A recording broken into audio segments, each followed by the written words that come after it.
What's going on, everybody? Today we are taking a look at why it's very important to look at every dent under a paintless dent repair light.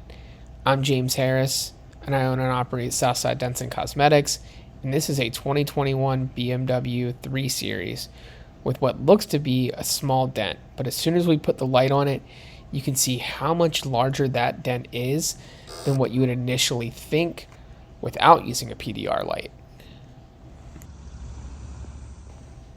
Even waving my camera across it back and forth without the light, you really couldn't tell how large it was. So here we go. We're going to repair this thing step by step.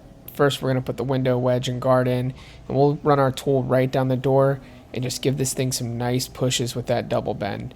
This is sped up to 5 times speed to make the video a little bit more efficient, but you can see right there how I'm pushing this thing and really working that metal up nice and slow. And here is the finished result. As you can see, this thing came out perfect. Really proud of how this BMW looks after it was repaired. It's like the dent was never even there. Once again, I'm James Harris with Southside Dents and Cosmetics. We operate in the Hampton Roads area. If you need a dent like this repaired, reach out to us using the links below or give us a call. Thanks so much for watching.